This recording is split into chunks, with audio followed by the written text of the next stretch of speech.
the Speaker of the House of Representatives in absentia, the Chair of the House Committee, Senators, Ambassadors, distinguished guests, good afternoon. I'm very happy to be invited to join you today to speak about the subject of corruption. It is a subject that is evergreen in Africa and one that deserves attention at all times, because corruption has undermined and continues to undermine development in Africa. It is true that corruption is to be found in every society, but the reason why corruption in Africa must receive greater attention is because corruption in Africa continues to be pervasive and pernicious to the detriment of the continent. Many African countries would have realized great economic and political growth, but such growth has been stunted because of corruption. Today, many of us know that the 50-odd African countries combined have a GDP that is lower than many European countries such as Germany, Spain, France, and many others. And this is so because of corruption. Talking about the impact of corruption and governance in Africa, the Liberian president, with whom I agree, Johnson Sirleaf, says that Africa is poor because it is poorly governed. And those who have looked at Africa for a long time, including the famous South African who has advised Rwanda's government, Greg Mills, in his book, Why Africa is Poor and What Africa Can Do About It, have asserted that Africans are poor because their leaders have chosen that path. It therefore gladdens me that I have been invited to speak in the presence of elected leaders. It has also been said that one of the reasons why corruption thrives in Africa is because Africa is in the business of canonizing thieves and sanctifying and celebrating the wrong people while it vilifies our good men and women. It has also been argued that Africans are in the business of punishing small thieves and electing the big ones into public office. And that is why, therefore, when one is asked to speak about corruption in Africa, one must ask the question why it is that Africa has never succeeded in this fight. I can't agree more that there is a place for legislation in Africa. But those who have observed Africa have also said that the problem of the fight against corruption in Africa is not the shortage of legislation.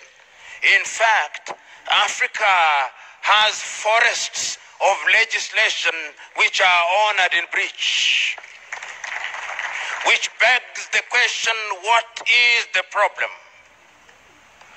The problem in Africa is that we have succeeded, rather paradoxically, to create an environment which allows thieving and thievery to blossom and thrive. We have created an environment that ensures that our men and women who engage in graft occupy positions of power and influence. And therefore, when one is asked to ask, what is it that other African countries have done in the fight against corruption which we can emulate, one must remind oneself that there have been a number of countries in Africa which have succeeded in the fight against corruption. And the reason why they have succeeded is because the leadership in those countries have demonstrated by word and deed that they mean what they say in the fight against corruption. As I said a few minutes before, African countries are quick to sign international instruments that speak against corruption. If you look at the countries which were the first to ratify the UN Convention Against Corruption, African countries were in the forefront. If you look at the countries which were quick to adopt protocols that speak against corruption, African countries were in the forefront, and Nigeria was never far behind. If you look at the countries which adopted legislation against corruption, it is African countries. In other words, African countries have the inclination to sign anything on sight without doing what those things require and demand of them. So, it is not legislation in and of themselves. It is something else. It is the culture that we have evolved over the years in Africa of celebrating ill-gotten wealth. It is not the shortage of political pronouncements in many African countries. Those who occupy political leadership when they seek political office will invariably say that we are going to fight against corruption. But many times, in the fight against corruption, their understanding of it is that they should appear to be fighting corruption without actually fighting corruption. So the question that we must ask ourselves, what must we do, we who have the privilege and honor of serving our countries in the positions to which we have been elected, in order to salvage our countries from the chains of graft? There are those Afro-pessimists who hold the view that Africa will perpetually and eternally be mired in the muck and mire of corruption. But the truth is that African countries have demonstrated that it can be done. Countries such as Botswana have demonstrated that when there is a committed leadership at the very top, corruption can be fought and can be fought successfully. Countries such as Mauritius have demonstrated that corruption can be fought. Countries such as Rwanda have demonstrated that corruption can be fought. And what they have demonstrated is that corruption is so serious a business that it cannot be left to the political class.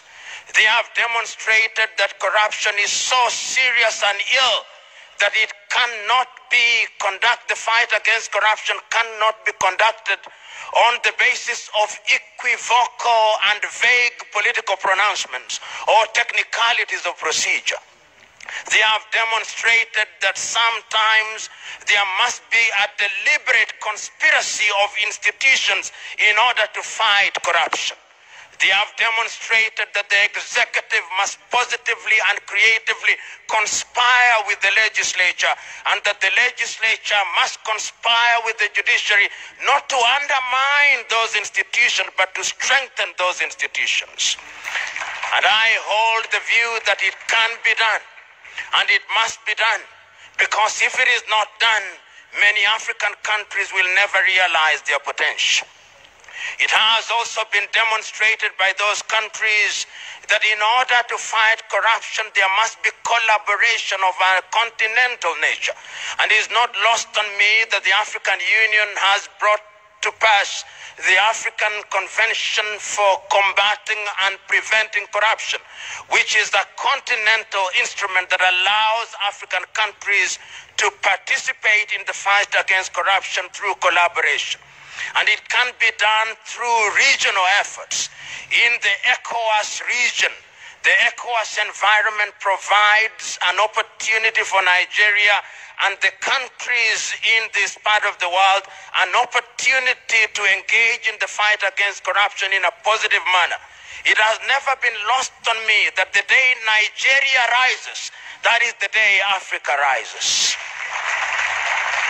You may not know, but 1 out of every 5 Africans is a Nigerian. And the reason, in my view, why Africa continues to totter in the manner that it does is because Nigeria has never realized our potential.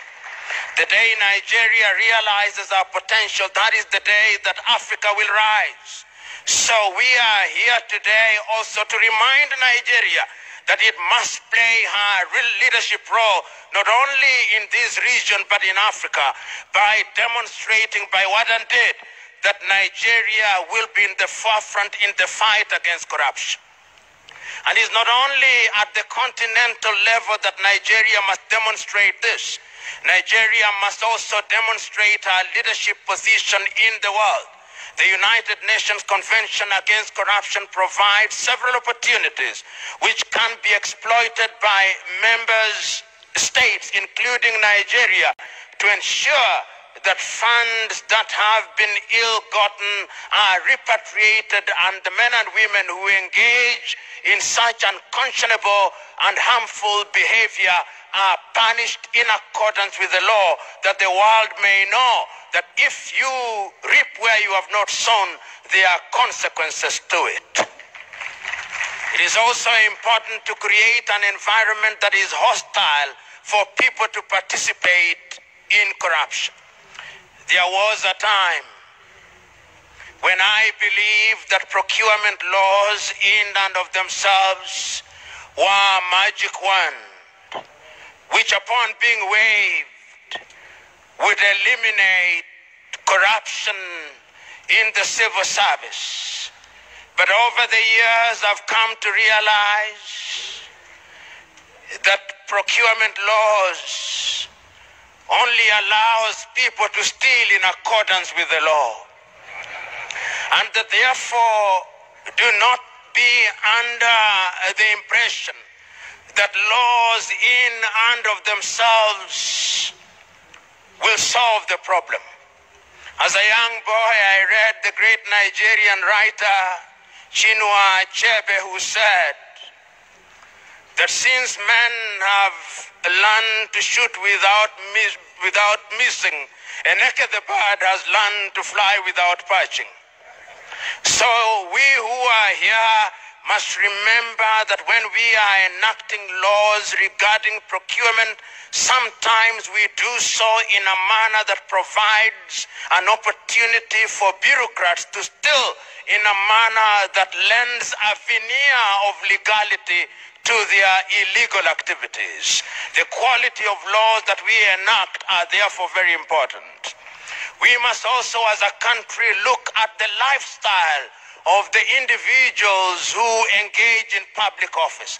How is it that in Africa, when an individual whom we knew to be a pauper is appointed as a public official, whom we knew to be a pauper is elected, permit me and forgive me at once, members of Senate and members of the House of Representatives, that no sooner have you set foot in the Senate or the House of Representatives than you become a millionaire and you begin to live as if money was not a problem. If it was so easy, why aren't all of us so rich? The privatization of public wealth without consequence is something that we must frown upon. And that is why lifestyle audits are important, and I urge you to enact legislation that will require Nigerians that before you build a house as a public servant, you must show us the source of your funds. You must tell us where you got the money. And if you did that, you'd be amazed that those who build mansions will be reduced by 99%. And corruption is something that also undermines democracy. That is the tragedy of corruption. And it has now been demonstrated that in the countries where corruption has been fought and fought successfully, democracy also thrives. I've already indicated to you countries such as Mauritius and Botswana, which are the only two countries in Africa ever to have had budget surpluses, because the leaders in those countries have been in the forefront in the fight against corruption. The other thing that we must do is to create public awareness. And public awareness is not merely to tell the people that corruption is the wrong thing. People know. When people go to church on Saturdays and Sundays, they are told that corruption is a bad thing. When they go to the mosques on Friday, they are told that corruption is a bad thing. What we must do is to ensure that there is behavior change. And throughout history, it has been demonstrated that men only change their behavior when there is a threat of pain, the pain of deprivation or the pain of imprisonment. We must therefore ensure that those who engage in corruption are punished, and punished in accordance with the law. I was also asked to organize jointly with you, as I now do, what are the challenges that stand in our way in the fight against corruption? In a multi-ethnic, multinational country such as Nigeria, as indeed are many African countries, the fight against corruption is even more difficult. A friend of mine, in an attempt to rationalize corruption, once said, "How is it that fish can swim in the ocean without water getting into its mouth?" And I said, "What do you mean?" He said, "When you work in the public service, how is it that you cannot take a little out of the public service?" And I told him, "You are not a fish, and if you are a fish, close your mouth when you are swimming." And he also told me, "How can you be tethered around a tree and you do not graze on the grass that is around there?" I said, "You are not a cow, and even if you are, remember that the grass does not belong to you." There is no shortage of attempts at rationalizing corruption in Africa, and there is no way in which we are going to fight corruption without changing people's behavior. My prescription is that we must realize that those who engage in corruption belong to a different cadre of people, and that they must never be owned. The culture in many African countries that if a thief is from your tribe, you say, "Yes, we know he's a thief, but he's our thief," must stop. This ownership of thieves, because they come from our ethnic groups, or they come from our social class, or they come from our religious circle, is one of the things that undermines the fight against corruption in many parts of Africa. We must therefore create an environment where those who engage in graft do not have places of refuge in their ethnic groups. We must not create an environment where when we punish people because they have engaged in graft, we then give them protection because they come from our tribes. It is a problem that is going to persist in a country such as Nigeria, but is only through the legislature, which comprises people from all parts of Nigeria, that we can ensure that these thieves are not given the oxygen to breathe so that they can suffocate through their iniquities. Ladies and gentlemen, the fight against corruption is one which one can talk about for a long time. But when one is speaking in the presence of the Vice President of the Federal Republic of Nigeria, one ought to measure one's words. One only ought to say the things that ought to be said. And therefore, as I draw to the conclusion of my presentation, there are a number of things that I think are critical in the fight against corruption in the manner that it has been demonstrated in different parts of the world. The first thing that we must do is that we must strengthen institutions. Institutions are at the very heart of the sustained fight against corruption. Your President, His Excellency Muhammadu Buhari, is on the right path. He has given us a clarion call. He is now recognized the world over as one of the chief fighters against corruption. But I can tell you that no matter how well-intentioned he is not going to succeed unless you support him as the legislators. He is not going to succeed unless the institutions are strengthened. And in any event, the maximum he can stay in office is 2 terms. And let me tell you one thing about those who engage in graft. They have the patience that is amazing. If they can sleep quietly for 8 years, only to emerge as greater monsters in the 9th year.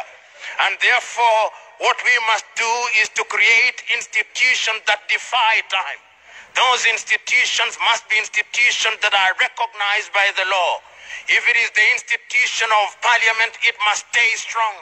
If it is the institution of the judiciary, it must be purged of the men and women who engage in graft. If it is the institution of the executive, it must be strengthened. If it is the EFCC, it must be strengthened. If it is the civil society, it must be strengthened. It is only institutions that defy time that will ensure that we succeed in the fight against corruption. The second thing that we must do is that we must have a raft of laws which ensure that those who want to do things that are detrimental to the society are punished, and punished swiftly in accordance with the law, and they are not allowed to be unleashed to the unsuspecting public. And I am happy to note that our representatives from Europe are here. For a long time, Africans who stole from Africa had safe havens in Europe. It is my joy that even Europe now is beginning to close the doors. Under the World Bank, we have mutual legal assistance if we can ensure that those avenues are closed so that they cannot keep their money away. What amazes me is that these individuals kept their ill-gotten wealth in numbered accounts. Not their wives, not their husbands knew, so that when they died, this money was enjoyed by other civilizations. We must now ensure that those who serve in the public service do not hold accounts outside of this country. If they love this country so much that they serve her, why is it that they do not have faith in having their money in this part of the world? These are things that can only be done if we have sound laws. The third thing is that we must look at our education system. What are we teaching in the 143 universities in Nigeria? What are we teaching in our high schools? Are we teaching our young men and women that you can be celebrated simply because you have acquired wealth without a source being given? We must interrogate our curriculum, and we must involve everybody, religious leaders, traditional leaders, because how can it be that amongst the various peoples of Nigeria, you would not allow your daughter or your son to marry a thief who has stolen a goat, but a thief who has stolen naira is celebrated? We must give the goat and the naira equal value, because he's a thief is a thief. Lastly, I have no doubt in my mind that we must introduce hygiene in our politics. The day we introduce hygiene in our politics, so that our men and women who seek public office are men and women of integrity, so that our men and women who seek public office finance their campaigns in a clean manner, we will never succeed. I've always been amazed in many African countries that a person who, upon being elected, if he is a Nigerian, for 5 years will earn no more than 30 million naira, is prepared to spend 1 billion naira to go into public office. There must be something that they see that we, the electorate, do not see. And that thing is the ability and the opportunity to privatize public wealth. The day we introduce hygiene in our politics, the day we deal with the financing of our politics, that is the day that we will begin to sanitize our country, and that is the day that Nigeria will begin to be a great country. I look forward to the day, therefore, that corruption will be an exception rather than the rule. I look forward to the day, therefore, when the laws that we are enacting will be laws that will be observed.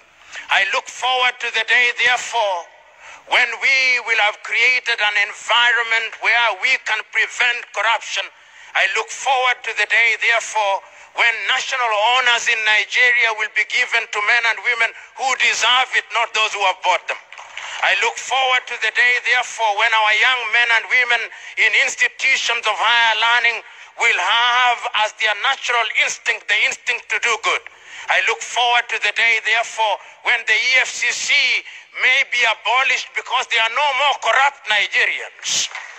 I look forward to the day, therefore, when all these laws will have their pride of place. I look forward to the day, therefore, when the protocols of Africa and when the laws of Africa will be in the Museum of History because corruption will have been eliminated. I look forward to the day when we will be able to say, like the man in the Bible, corruption, where is thy sting? Corruption.